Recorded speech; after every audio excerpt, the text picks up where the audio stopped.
Pero bueno, híjole. Vamos al menos la presentación, se la paso, ¿sí? La presentación la van a tener, se las mando, les pido nuevamente la dinámica de la vez pasada, mándenme un correo en el cual me pidan la presentación, se las mando, les buscaré algunos recursos adicionales y les mandaré la grabación que están esperando pues, prácticamente desde ahorita, ¿ok? Por favor, abran sus micrófonos o ábralo principalmente quien quiera participar y en ese sentido vamos a ir resolviendo nuestras dudas, vamos a ir aportando, vamos a ir comentando y reflexionando con respecto a esto, ¿sale? Mándenme por favor un correo, acuérdense, tiene que ser un correo, si me lo ponen aquí va a ser muy difícil que yo lo pueda rastrear. Les recuerdo mi correo, a ver, voy a abrir el chat también, por ahí ya hay algunas preguntas. Mi correo es gmvilleda@gmail.com, ¿sí? Y pónganme que solicitan la videosesión. Ok, por aquí me comenta Gilma Viviana, ¿no?, que si las dos variables se pueden medir, ¿cómo identifico la variable dependiente? Ok, ¿cómo? Con la misma definición de la variable independiente, la independiente es el pre,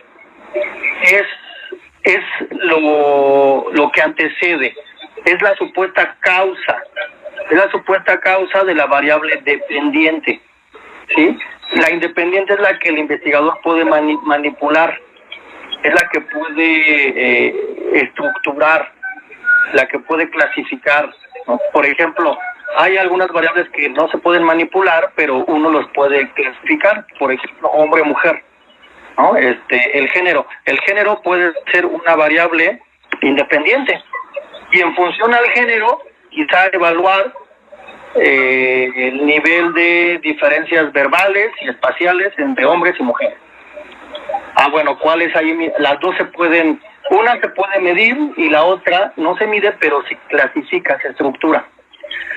O hay otros diseños, como los diseños correlacionales, en las cuales las dos variables se miden.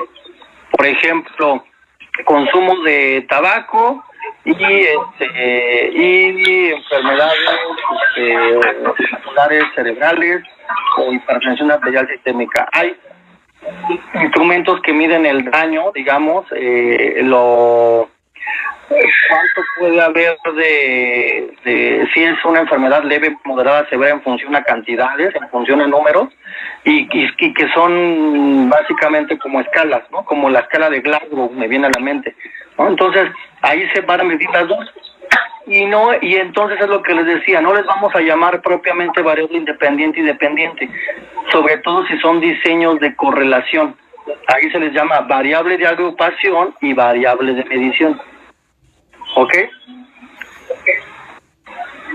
Espero que haya resolvido un poquito y si no, díganme, o sea, coméntenme con toda confianza para poder profundizar. Me siguen mandando por aquí su correo. El correo que sea a mi correo. Escríbanme a gmvilleda@gmail.com para proporcionarles la grabación y también la presentación y algunos otros recursos que les puedo hacer llegar. ¿Vale? ¿Alguna pregunta adicional?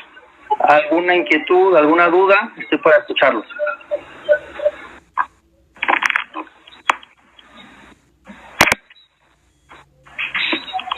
¿Tutor, la justificación siempre va con cifras? Es lo deseable, es lo que se sugiere. O sea que ya ahí volvemos a lo mismo, el parafraseo poquito, pero dando cifras referenciadas. Sí.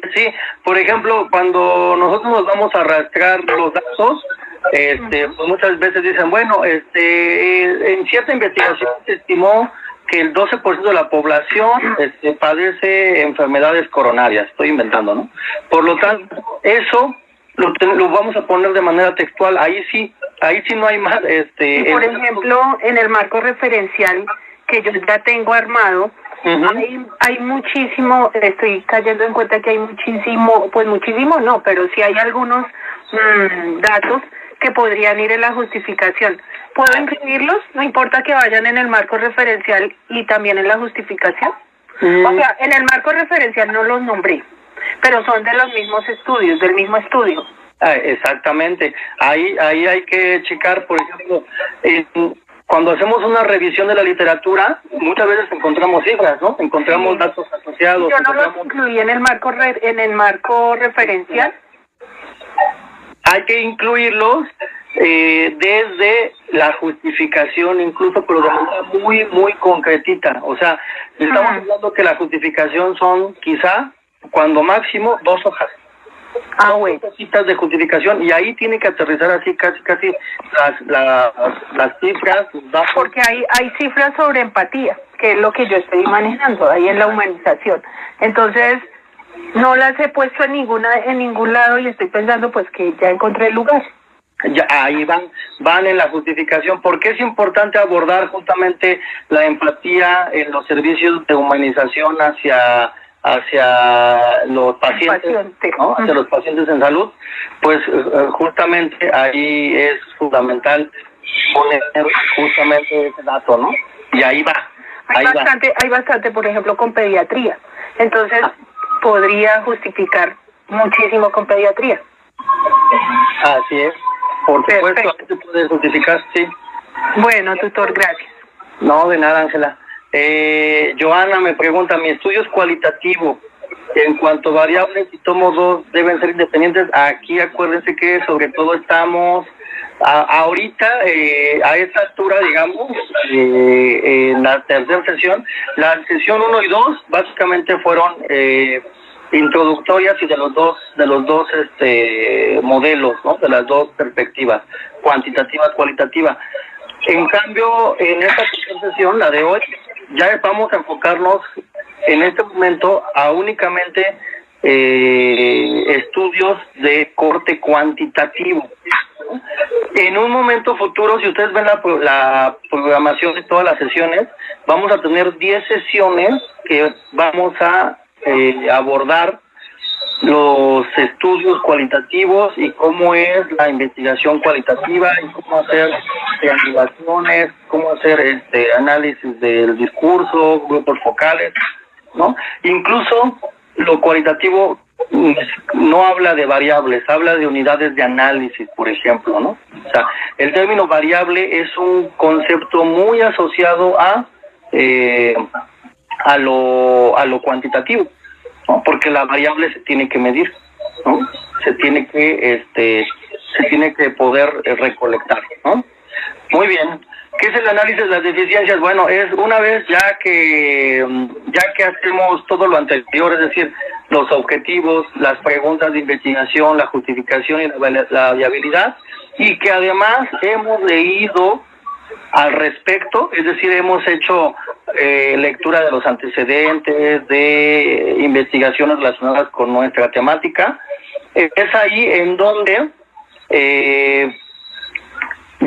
viene el análisis de las deficiencias, ¿sí? Donde viene el análisis de las deficiencias, y ahí nos preguntamos cuestiones éticas, cuestiones morales, hasta cuestiones estéticas, nos dicen las lecturas, ¿no? Es ahí donde... ¿Jurídicas también? Implicaciones también, incluso jurídicas, que pudieran estar afectando o que yo no he considerado, ¿no? En mi investigación, que yo diga, ¿sabe qué? Para esto yo necesito además también tener un permiso institucional desde un contrato. Por ejemplo, hay investigaciones en las cuales hay cuestiones invasivas. Se le piden a los participantes que tomen ingesta de algún medicamento, ¿no? Esto lo hacen mucho las empresas farmacéuticas, ¿no? O que se priven de algo, por ejemplo, el sueño, que no duerman tanto tiempo, tal. Ahí los investigadores que están muy de la mano de farmacéuticas y que son instituciones grandes, lo que hacen es sobre todo solicitar también no solamente un consentimiento informado, sino que va de la mano un contrato, ¿no? En el cual se le da un gasto de seguros médicos mayores al participante, se le dice a qué clínica puede asistir si hay alguna alteración, se determinan específicamente las consecuencias secundarias que pueden existir en cuanto a la ingesta de ese medicamento, ¿no? O sea, me viene ahorita a la mente ese tipo de implicaciones legales, en las cuales sobre todo se da cuando son investigaciones de ingesta de algún tipo de fármaco, ahí sí, pero quizá muchas de las veces nosotros lo único que vamos a necesitar es una de dos cosas, o un consentimiento informado, que es lo deseable, ¿no? Un consentimiento informado, o si de verdad no se puede llevar a cabo el consentimiento, hay alguna dificultad, tal, se solicita al menos un asentimiento informado. Un asentimiento no te lo tienen que firmar, ¿no? Como el consentimiento sí se firma, el asentimiento solamente se le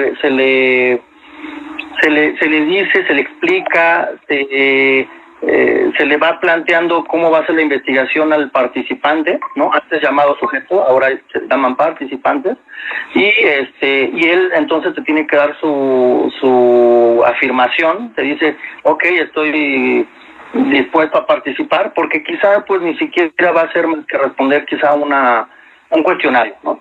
Pero la mayoría de las veces se le tiene que mencionar, mira, esto por tus confidenciales, anónimo, solamente con fines de la investigación y análisis estadístico, y nunca vamos a revelar pues los datos personales ni identidad, ¿no? Entonces, en ese sentido, pueden muchos de los investigadores lo que hacen es poner al inicio de los instrumentos, ¿no? O sea, al inicio se le da en un parrafito le dice, te agradecemos tu colaboración por contestar estas preguntas, las cuales están dirigidas únicamente a conocer el nivel de resiliencia que existe entre las familias.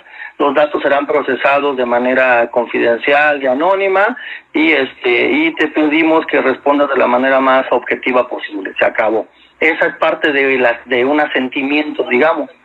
Pero para las investigaciones se recomienda que ustedes lleven a cabo consentimientos informados, ¿no? Un consentimiento informado realmente pueden encontrar muchos modelos en internet, algunos muy elaborados, algunos que toman los elementos indispensables únicamente, pero la lógica es básicamente la misma para todos, que el participante sepa con precisión lo que se va a hacer, que sepa además, esto es muy importante que lo pongan en sus consentimientos, que sepa que puede abandonar en cualquier momento. Por ejemplo, si estamos haciendo algún tratamiento, es decir, alguna intervención, 5 sesiones de algo, ¿no? Que sepa el participante que en algún momento él puede abandonar por alguna situación que él lo decida, y que no va a tener ninguna consecuencia adversa en cuanto a el tratamiento que pueda tener, en cuanto a las consecuencias de la investigación. Eso va en los consentimientos informados, ¿no? Entonces, se sugiere que se lleven a cabo este tipo de formatos, y que incluso se pongan también como un apéndice en la tesis, ¿no? De hecho, de los primeros apéndices que van justamente es el consentimiento informado. En el consentimiento informado no se ponen datos personales, no se pone el nombre de quien lo contestó, solamente se pone como el machote, se pone el formato, ¿no?, del consentimiento informado, y es todo lo que se requiere. ¿Ok? Me dice Jacob que no alcanza a escuchar nada, pero me imagino, Jacob, que es una dificultad de tu equipo. Entonces, en ese sentido, te pido que lo puedas revisar, ya que realmente todos los demás compañeros sí pueden escucharme.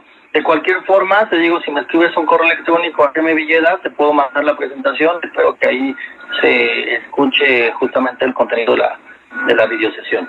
Doctor Gabriel, buenas noches. Buenas noches. Tengo los siguientes interrogantes para usted.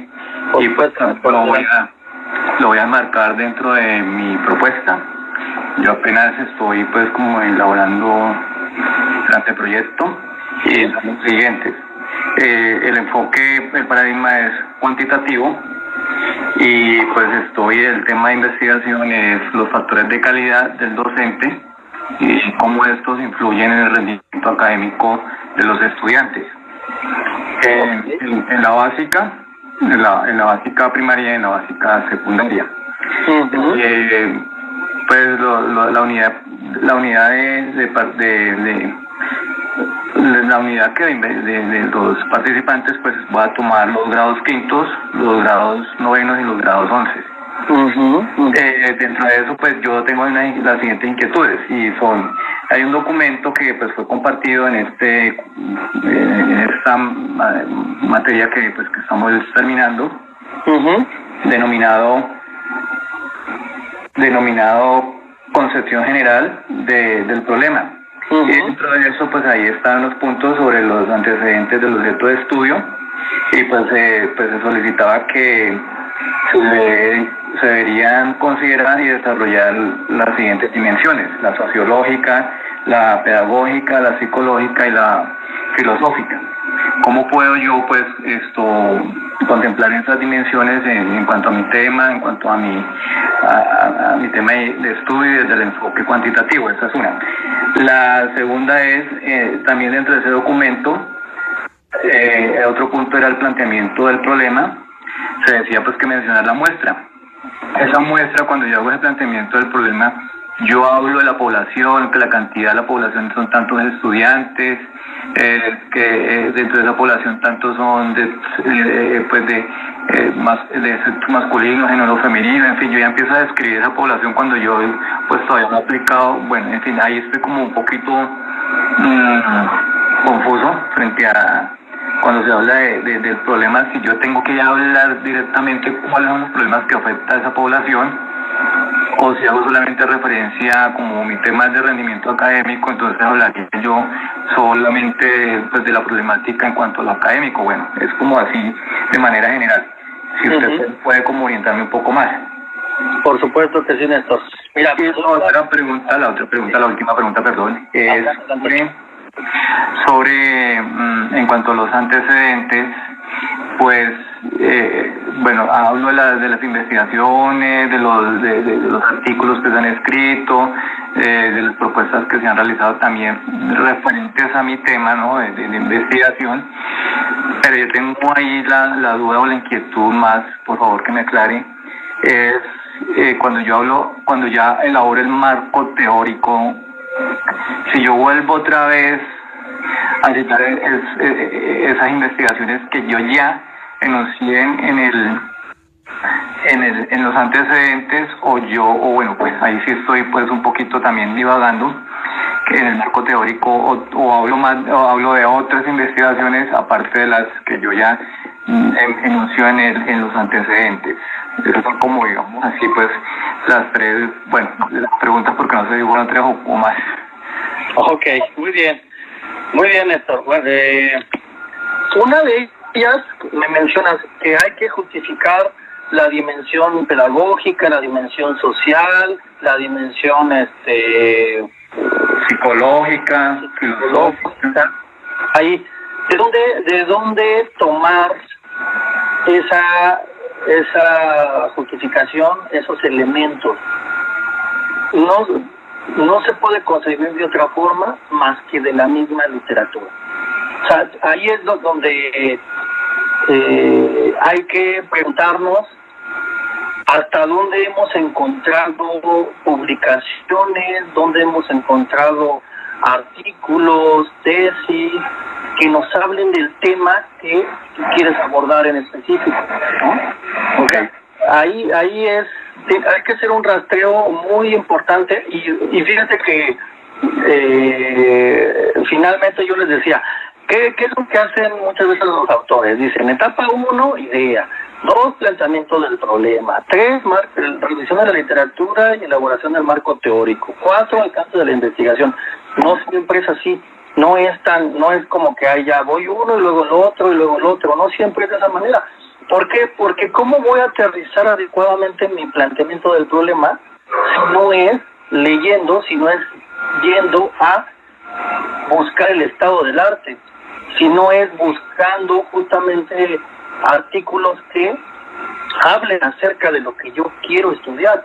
Aquí yo lo que te preguntaría es, ¿Has encontrado referencias? ¿Has encontrado investigaciones que aborden lo que tú estás abordando? Porque quizá entonces no lo estamos delimitando completamente. Okay. Hay que saber qué entendemos por calidad del profesor, ¿no? O sea, con algunas otras palabras que tú me mencionaste, ¿no? ¿Qué entendemos por eso? ¿Qué elementos, no? O sea, porque tú me das como un constructo, ¿no? Sí. Pero hay que ver cuáles son las dimensiones para evaluar ese constructo. No sé, voy a pensar en voz alta. La experiencia del tiempo impartido en esa materia por el profesor. Vale. Y esos serían como los factores, ¿cierto? Porque yo quiero, pues, como lo estoy pensando, bueno, desde la pregunta que me hace, pues la respondo, y es, en Colombia sí se han realizado estudios, pero no referentes directamente a los factores de calidad del docente. Más de hecho la familia, cómo incide la participación de la familia en las actividades del colegio, en el currículo, o en toda la cuestión de lo académico.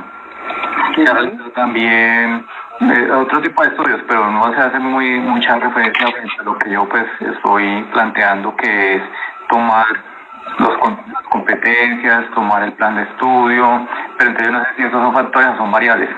Ahí estoy también frente a eso, pues un poco confuso.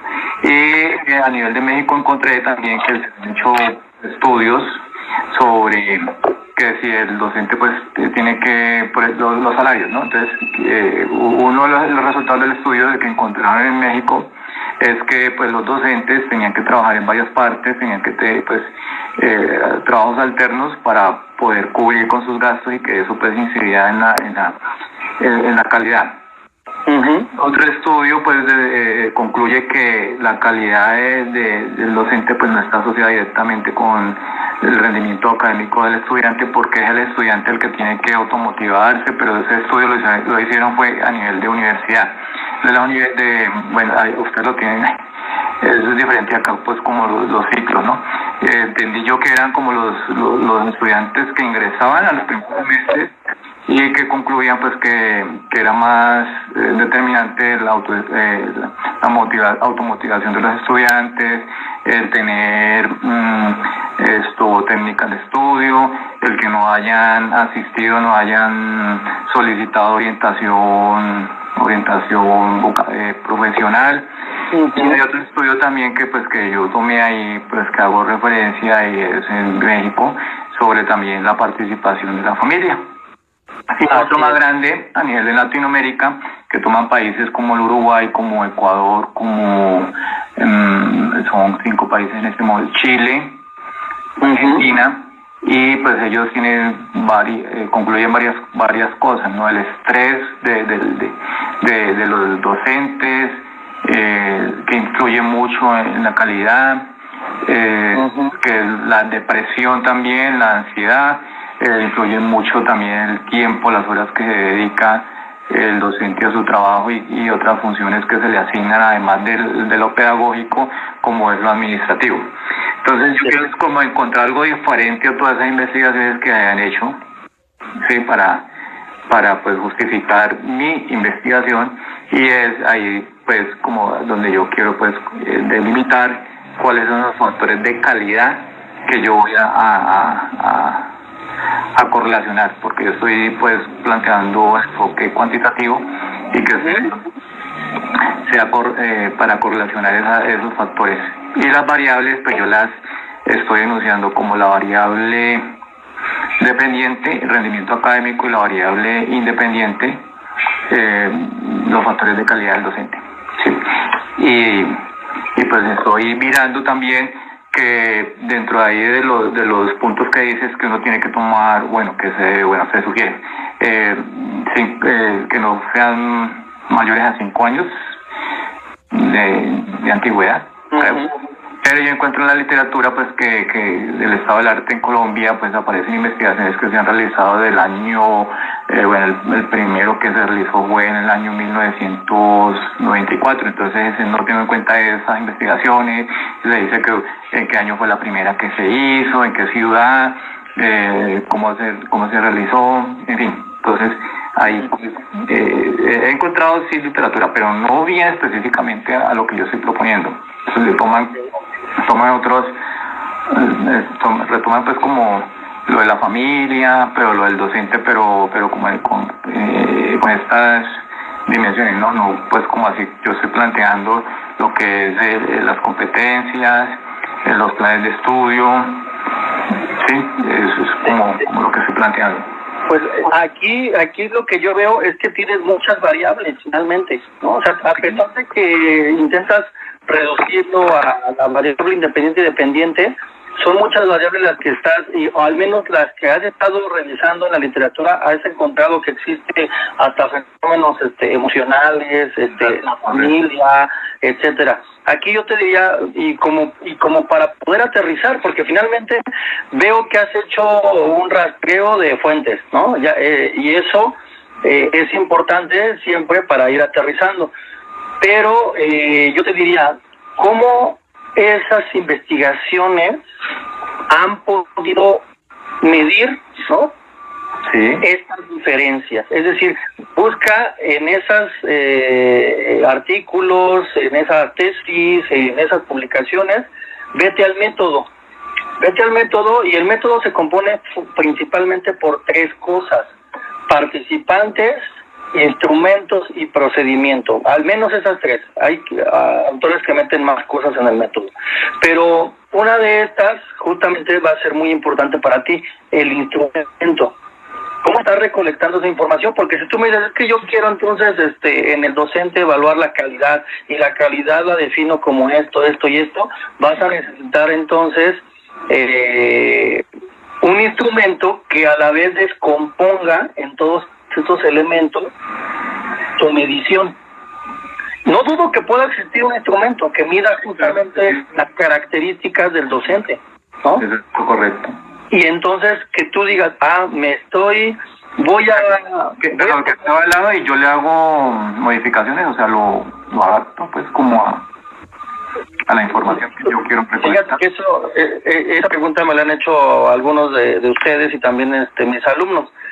No siempre, no es lo recomendable justamente que nosotros cambiemos y modifiquemos el instrumento, como digamos, teniendo la buena intención de adaptarlo para nuestra investigación, ¿no? Porque finalmente lo que queremos es aterrizarlo y que sea útil para nosotros. Pero el instrumento de medición tiene análisis estadísticos asociados que me hablan de la validez y la confiabilidad. Y hay números como el coeficiente alfa de Cronbach que me habla de la estabilidad interna del instrumento y de la confiabilidad del mismo. Entonces, si uno llega a modificar algunas de las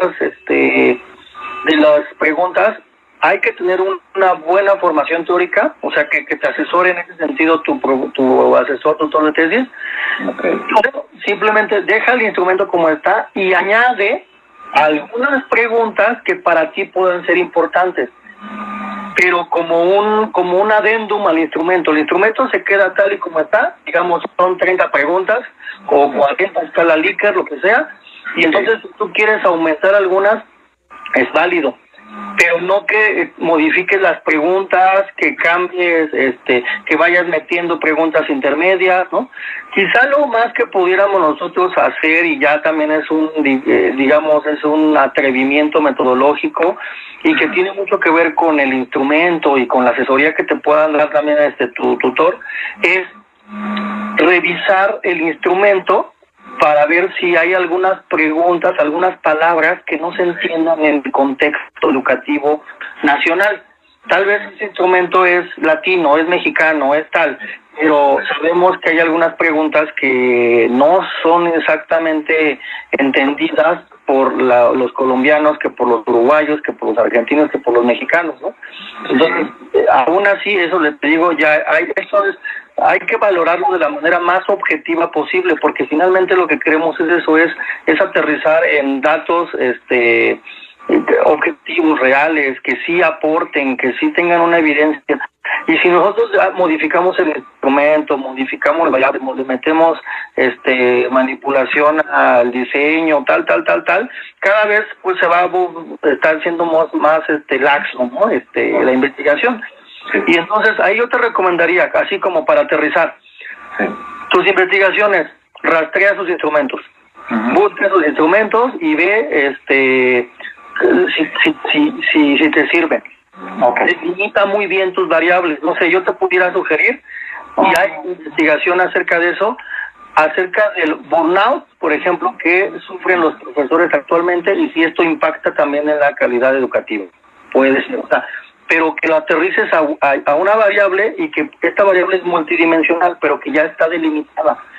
Porque no sé si haya, si como calidades del profesor, educativa del profesor tal, podamos encontrar un instrumento propiamente de esa manera. Quizá lo están llamando de otra forma, estilos de enseñanza, el metaprendizaje. Sí, señor.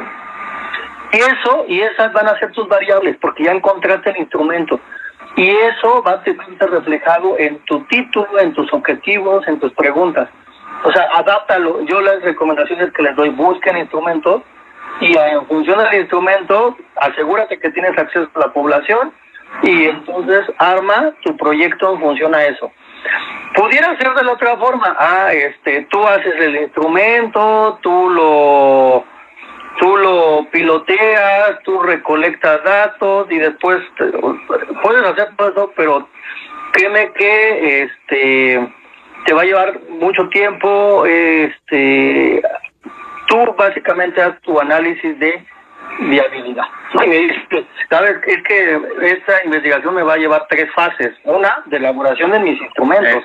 Sí, otra fase de la recolección, otra fase del análisis, y eso se me convierte en los objetivos específicos, ¿cierto? Sí. De alguna manera. Okay. Así, tus objetivos específicos son tus fases. Pero si tú dices, bueno, entonces me voy a tomar un atajo metodológico, en el cual ya me hago yo de un instrumento que ya esté hecho, pues entonces ya tu objetivo ya no va a ser hacer un instrumento primero y después recolectar datos, sino que te vas directamente a la población, colectas datos y se acabó. Ok, entiendo. Perfecto. Espero haberte colaborado un poquito. Sí, señor. Sí, muchísimas gracias. Muy bien. ¿Alguien más que quiera hacer algún comentario, duda, pregunta, inquietud? Estamos justamente para poder escucharlos.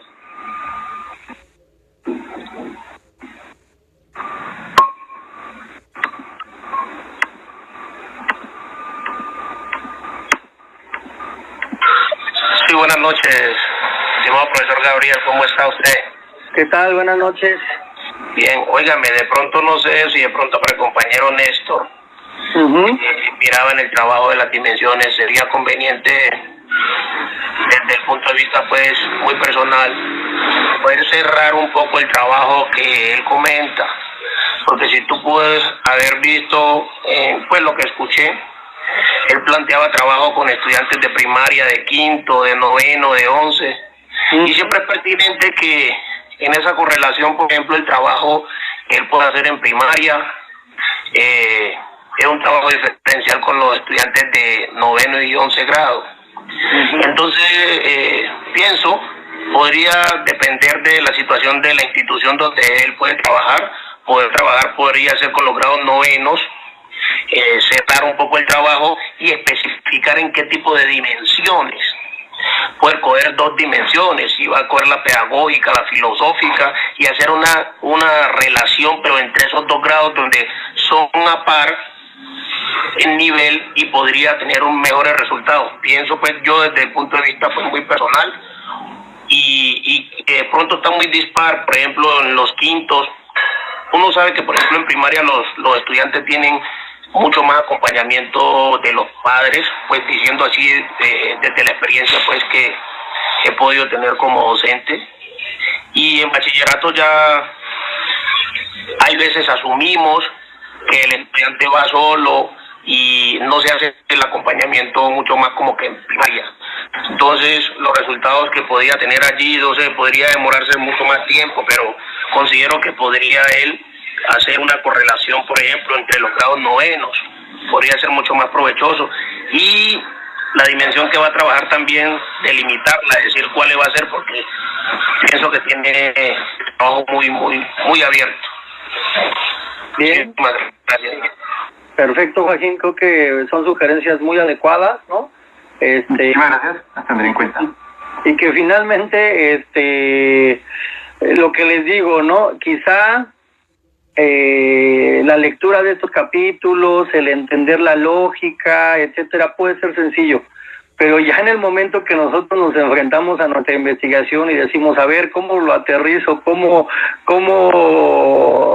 formulo un objetivo? ¿Cómo tal? Eso muchas veces es lo que se nos dificulta, ¿no? O sea, porque una cosa es saber y otra cosa es hacer. Y entonces hay que intentar vincular estas dos habilidades fundamentales, ¿no? El conocimiento y la habilidad justamente asociada. Y es ahí donde, pues, es el reto, ¿no? Justamente, ¿por qué? Porque la tesis es eso, es hacer una tesis implica tener muchos conocimientos teóricos, ser experto en una área y también saber redactarla. También implica tener un estilo, conocer estilos ya universalmente publicados, como es el estilo APA, ¿no? Entonces, sin duda, pues es un reto muy importante, ¿no? El obtener un grado, ¿no?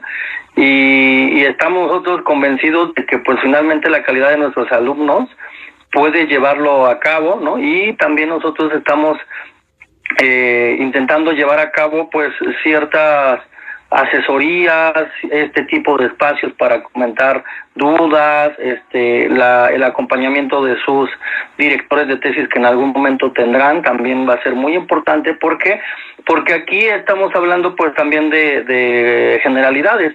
Algunos de ustedes me comentan sus proyectos y entonces yo los puedo asesorar de forma más directiva. Pero no se trata propiamente de una asesoría personalizada, ¿no? Sino que es dudas y comentarios en función a una temática que vamos a ir abordando poco a poco. Pero quien sí puede aportarles también de manera muy específica son sus tutores, sus directores de tesis y sus lectores, ¿no? Entonces, ahí hay que estar muy en comunicación también con ellos, ¿vale? ¿Alguna otra duda, comentario, jóvenes, maestros, doctorantes? No, y mira, escucho que hay ruido de fondo, pero creo que no es pregunta. ¿Alguien más que guste aportar algo, alguna duda, alguna situación?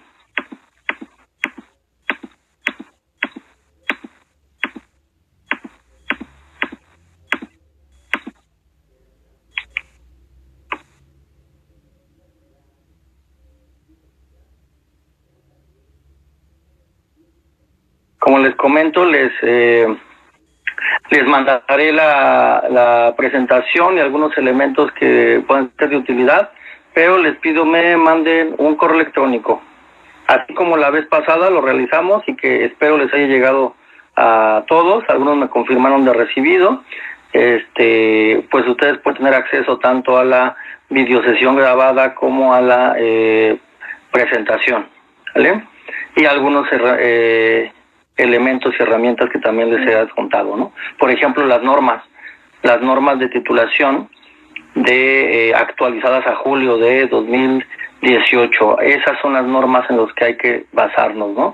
Hay un esfuerzo muy importante por parte de la dirección académica y la dirección de investigación para tener actualizadas justamente estas normas, ¿no? Están en construcción, en actualización constante, y entonces se van a ir dando ciertas versiones. Ahorita la que tenemos actualizada completamente es a julio de 2017 y hay que tenerla en cuenta justamente para nuestro trabajo de tesis, ¿no? Una de las adecuaciones o una de las cosas novedosas que viene en este último manual de titulación es lo referente a la tabla de consistencia, ¿no? La tabla de consistencia que ya incluso me han preguntado en sesiones anteriores, ¿no? Que cómo realizamos la tabla de consistencia, qué elementos lleva esa tabla de consistencia. Pues justamente es la siguiente sesión, ¿no? La siguiente sesión vamos a llevar a cabo esta explicación acerca de los elementos de la tabla de consistencia y cómo poder tener una visión general de la tesis desde este documento. Y este documento pues viene en las normas actualizadas y también vamos a poderla detallar justamente en la videosesión del siguiente martes, ¿no? Por lo cual pues los invito a que podamos nuevamente encontrarnos en este espacio y en ese sentido pues por supuesto ir avanzando poco a poco. ¿Ok? ¿Alguna duda? ¿Algún comentario?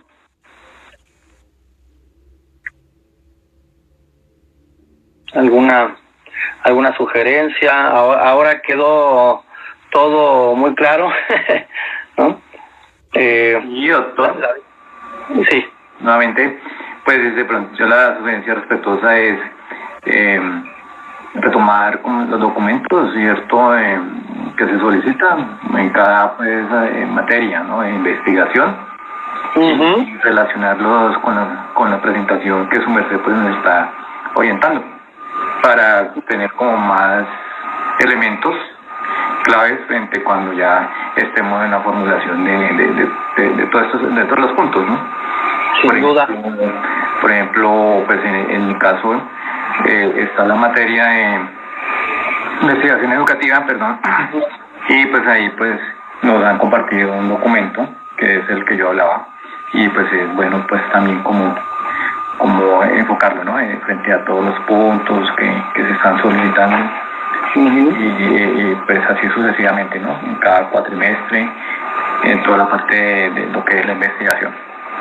Y este documento son las sugerencias para la realización de la tesis o para las sugerencias de realización de algún proyecto de la materia. Del anteproyecto, sí señor. Pues en el caso mío estoy hablando de los puntos del anteproyecto de tesis doctoral. Perfecto.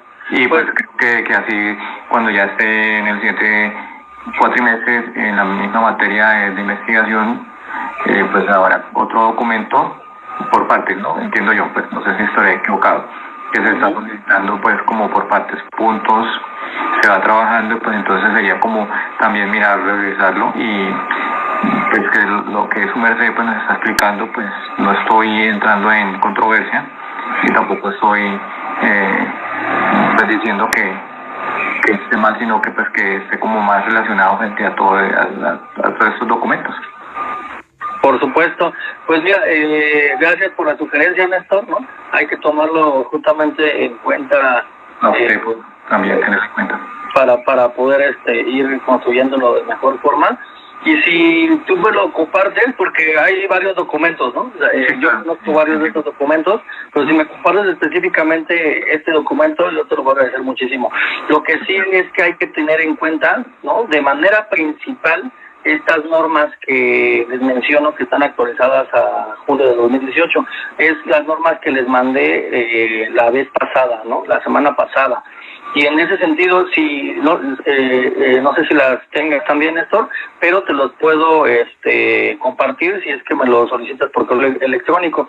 Y esa es como las normas, los procedimientos, la estructura de las tesis, tanto de maestría como de doctorado, en las vertientes o en las perspectivas cuantitativa, cualitativa, ¿no? Y evidentemente no todo se puede poner ahí, ¿no? También se intenta hacer de la manera más estructurada, digerible, ¿no? Pero al final pues siempre se ponen referencias adicionales, se pone otro tipo de literatura, y existe también pues la dirección de los diferentes doctores, ¿no?, que están a cargo de las materias, y en su momento también de sus asesores o sus tutores de tesis, ¿no? Entonces, llevando a cabo todas estas elementos, no tengo ninguna duda que podemos aterrizar muy bien el proyecto de investigación. Exacto, sí, señor. Fue muy amable, gracias. Sí, señor, yo le envío entonces el documento. Creo que es el que están ahí, pues, como que en el chat mencionando también. Es un formato. Sí, es ese mismo, creo, pues, lo supongo. Sí, señor. Ok, muy bien. ¿En qué varía, en qué cambia una tesis de maestría y una tesis doctoral? Pues básicamente en la profundidad de los análisis, ¿no? De manera muy sencilla, ¿no? Tiene que ver con con cómo se está abordando el problema y la profundidad de análisis que se están llevando a cabo. Por ejemplo, es deseable, finalmente no es una regla, que en doctorado sí se pueda construir un instrumento y además hacer la recolección de datos, ¿no? En la maestría, lo que les sugerimos nosotros es ya busquen un instrumento y recoléctenlo. En el doctorado se pudiera sugerir algún modelo multivariado, no únicamente relacionar una variable con otra, sino tener 3, 4 variables y hacer modelos multivariados pudiera ser también una diferencia. La extensión de la tesis también es distinta, ¿no? El promedio, por ahí hay que checar bien el documento, no quiero mentirles, pero me parece que la extensión aproximada o que se sugiere, son sugerencias también al final del día, la extensión aproximada de una tesis de maestría es de 120 cuartillas, una tesis de doctorado está alrededor de 200, ¿no?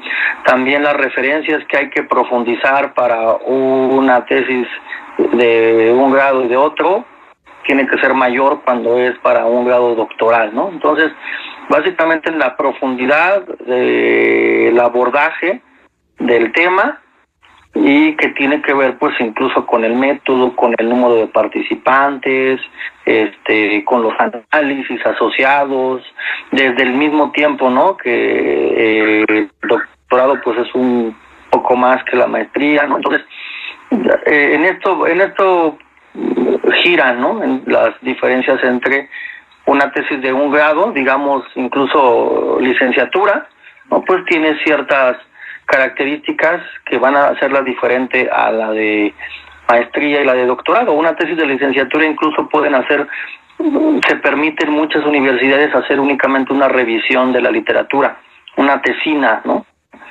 Buscando el estado del arte, discutiendo con respecto a los constructos teóricos sin necesidad de llevar a cabo una intervención, ¿no? Y eso también es válido a nivel maestría. Muchas universidades están llevando a cabo tesinas, ¿no? O trabajos recepcionales de esta naturaleza, y es válido a ese nivel de licenciatura. Pero ya a nivel de maestría, por ejemplo, se solicita hacer una intervención, se sugiere hacer una intervención, una recolección de datos, ¿no? Por instrumentos que ya se encuentren validados. Y en doctorado, pues se tendría que hablar, por ejemplo, de una población un poco más grande, ¿no? O sea, sí que mínimo en doctorado, una sugerencia también, que mínimo sean 30 participantes, y eso ya es así un número muy bajo, pero para que podamos hacer análisis estadísticos, paramétricos, lo cual habla de una mayor robustez en cuanto a la prueba estadística, ¿no? En el doctorado ya, o sea, ahí se sugiere mucho que las pruebas estadísticas sean cada vez más duras, más sólidas, como son las pruebas paramétricas. Estoy hablando de pruebas de Student, de análisis de varianza, análisis múltiples de varianzas, correlación de Pearson, y evitar optar por las alternativas no paramétricas que tienen otra naturaleza, una n más pequeña, los datos no se distribuyen normalmente, es decir, no asumen la curva normal, a eso me refiero, que no se distribuye normalmente, no asumen el supuesto de la normalidad estadística como es la curva normal, ¿no? Y esto está muy asociado a la cantidad de personas con las que trabajamos. Entonces lo mínimo es 30, pero sin que haya pérdida experimental o pérdida de datos, ¿no? Entonces, por ello es mejor decirle a alguien, ¿sabes qué? Recoléctame mínimo 50, ¿no? 50 datos y vemos ya también cuántos quedan al final, dependiendo de la pérdida de información, o le llamamos muerte experimental, que pueda estar asociada a esto, ¿no?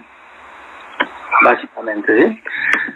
¿Cuál es el número de participantes mínimo en investigaciones cualitativas para estudios de doctorado? Bueno, ya en su momento abordaremos el método y la perspectiva cualitativa, ¿no? Para contestar de manera muy breve, algunos estudios cualitativos clásicos incluso únicamente toman un solo estudio de caso, pero que el estudio de caso sea verdaderamente trascendental, que sea justificable, que sea, muchas veces lo cualitativo toma datos atípicos, ¿no? Es decir, no normales, sino que sean datos, un estudio de caso con características fuera de lo esperado, ¿no? Y por lo tanto explorarlo a profundidad. Eso significa tener muchas grabaciones de entrevistas, de grupos focales, tal, y también lleva su chiste el análisis, ¿no? O sea, no por decir únicamente estoy trabajando con un participante,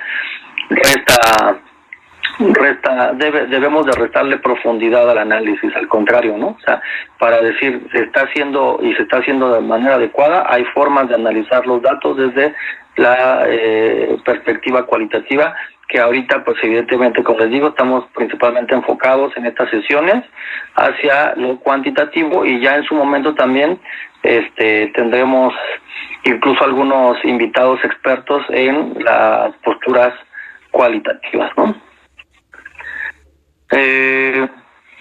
Dice, me comentan, si yo quiero construir un instrumento para evaluar la práctica pedagógica, ¿cómo debe formularse la pregunta hacia el instrumento o hacia lo que mide? Pues justamente, ¿no? ¿Cómo debe formularse la pregunta? Pues pudiera ser desde qué características psicométricas debe tener un instrumento de medición para considerarse válido y confiable con respecto a la práctica pedagógica, ¿no? O sea, mi pregunta de investigación va a ser, si quiero construir un instrumento hacia algo, va a ser acerca de cómo poder hacer objetivamente la medición de un instrumento de medición. Esto recae en dos cosas fundamentales que ya he repetido anteriormente: validez y confiabilidad. Porque la teoría de la medida, ¿no?, que es lo que le da soporte a la construcción de instrumentos de medición, tiene que darme respuesta de eso, ¿no? De la validez. Hay varios tipos de validez, ¿no? La validez concurrente, la validez predictiva, la validez entre jueces, ¿no? La validez de contenido, la validez de criterio, la validez de constructo. O sea, entrar en el tema de validez es también otro tema, ¿no? Y que ya en su momento en las videosesiones lo vamos a ir tomando. Si ustedes ven la calendarización de las mismas, hay temáticas relacionadas con validez, confiabilidad, ¿no? Y la confiabilidad también tiene que ver con que el instrumento sea consistente internamente hablando, ¿no? Y que no importando quién lo aplique y bajo qué condiciones lo aplique, la medida tiene que ser estable, ¿no? Entonces, mi pregunta a formular cuando llevo a cabo el análisis, la elaboración de instrumento, es pues que cómo elaborar de manera, desde la teoría de la medida, un instrumento válido y confiable que mida el constructo que voy a medir. Y ya con eso pues realmente estoy formulando que necesito hacer un cuestionario, un test, una prueba, un instrumento, de manera genérica le llamamos, que responda cuantitativamente y psicométricamente hablando de manera correcta a la recolección de los datos, ¿no? Que no tiene que ver necesariamente con la extensión de los ítems o de las preguntas. Les decía en la sesión pasada, hay pruebas que se utilizan a nivel mundial, por ejemplo, para determinar depresión, como el inventario de Beck, que consta de 25 preguntas y es sumamente sensible, ¿no? Sensible es decir, muy específico en cuanto a sus mediciones, muy válido, muy confiable. Pero también puede haber instrumentos que tengan 100 preguntas y que no no tengan los mismos niveles de validez y confiabilidad. O sea, la cantidad de preguntas no está directamente relacionado con las características psicométricas del instrumento, ¿no? Es decir, validez, confiabilidad. Espero haya respondido un poco de ello. No es propiamente ahorita el tema de la recolección de datos del instrumento y la validez y confiabilidad, pero va justamente por ese lado. En la maestría, ustedes incluso pudieran, como su tema de tesis, construir un instrumento. Y ese sería en sí su proyecto de investigación. Elaborar un instrumento de medición. Pero de manera adecuada, de manera sólida, de manera objetiva. Lo que implica, les digo, sobre todo resolver estas dos cuestiones fundamentales, ¿no? La validez y la confiabilidad. Y son varias cosas lo que hay que hacer para poder tener estas mediciones, ¿no? Es como tan sencillo de qué es lo que se me ocurre, ¿no? Lleva toda una teoría de la medida. Y por eso, justamente, por ese nivel de complejidad y de especificidad, pudiera ser incluso su propio tema de investigación de maestría, e incluso doctoral, si es que la muestra de recolección de datos es amplia y se hacen los análisis psicométricos asociados a la misma de manera adecuada, también pudiera ser incluso una tesis doctoral, ¿no? Ok, ¿alguna duda adicional? Ya casi estamos por cerrar la sesión del día de hoy. ¿Algún comentario final? ¿Alguna duda? ¿Alguna situación asociada a la temática de hoy, que es el planteamiento del problema?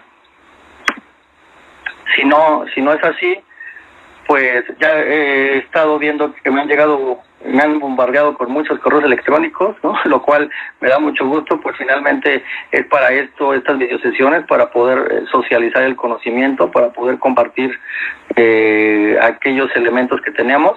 Y entonces yo les mandaré a todos aquellos que recibí su correo, les mando la videosesión grabada y les mando también la presentación PowerPoint y hay elementos que pudiera encontrar que les van a ayudar a la problematización o al planteamiento adecuado del problema.